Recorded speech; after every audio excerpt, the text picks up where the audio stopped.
मैं मनोज अग्रवाल, प्रदेश अध्यक्ष भारतीय हिंदू सेवा संस्था से।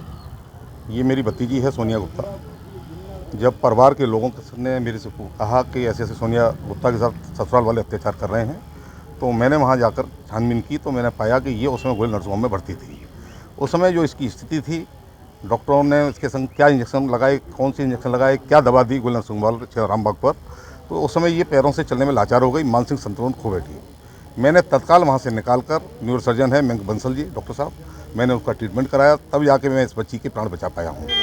जब इससे मैंने पूछा कि ये वाक़या क्या हुआ, तो इसने बताया कि चाचा जी, जब से मेरी शादी हुई है तब से ये लोग मेरे को परेशान कर रहे हैं। इसके परिवार में इसकी सास है, इसकी मौसी है, जो आए दिन इस पर अत्याचार करते हैं। वो कहते हैं कि कभी हमारे लिए, लड़के के लिए कार लेके आओ, कभी मोटरसाइकिल लेके आओ, कभी सोना लेके आओ।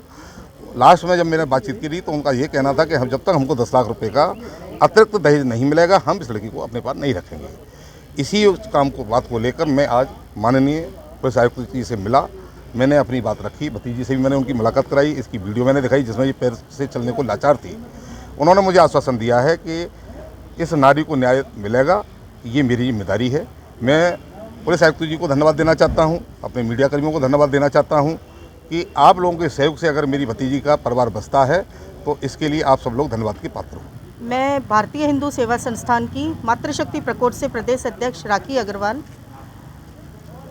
आज यहाँ कमिश्नर ऑफिस में एक महिला के मुद्दे में यहाँ आई हूँ। ये एक बहन को न्याय दिलाने की मांग के लिए अभी 1 साल पहले ही हमारी जो सोनिया गुप्ता है, इसकी शादी ट्रांस जमुना रामबाग में रहने वाले एक लड़के के साथ काफ़ी अच्छे तरीके से, बहुत बढ़िया तरीके से माँ बाप ने शादी संपन्न कराई थी। कुछ दिनों तक, 2-3 महीने तक सही चला। उसके बाद फिर हमारे संस्था में सूचना आई सोनिया जी के द्वारा कि इनको मतलब अपने ससुराल में बहुत परेशान करा जा रहा है।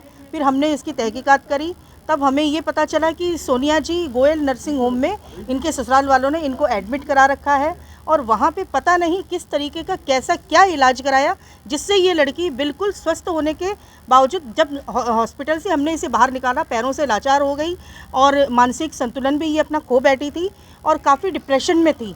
मतलब किसी हद तक इसके दिमागों में भी, मतलब जैसे कहते हैं बच्चा वाला दिमाग हो गया था।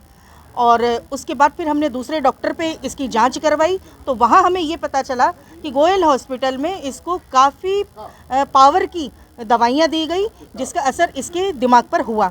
तो ये सब तो जानबूझ करके करवाया गया है। काफ़ी और भी बहुत बार गोयल नर्सिंग होम में मुद्दे मेरे सामने भी आए हैं और आप लोगों के संज्ञान में भी होगा कि आज से ये 1.5 साल पहले भी मैंने खुद गोयल नर्सिंग होम में एक लेडी की गुप्त रूप से हत्या हुई थी, तो उसका भी मामले के लिए मैंने आवाज़ उठाई थी।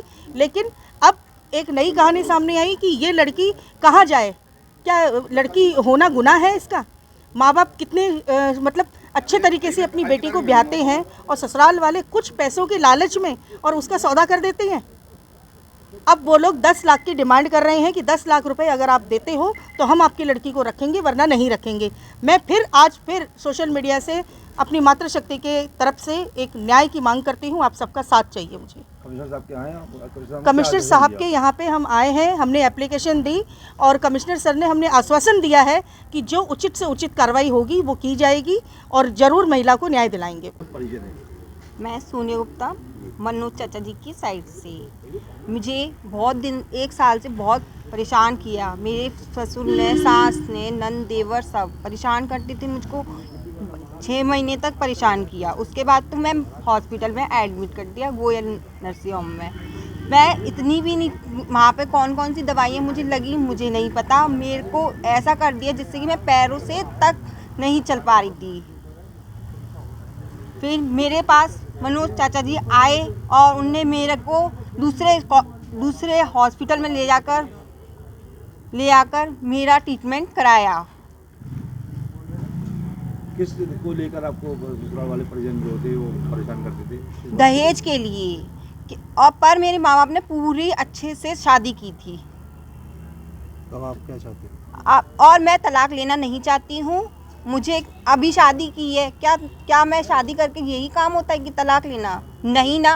तो मुझे तो न्याय चाहिए। मैं तलाक नहीं लेना चाहती।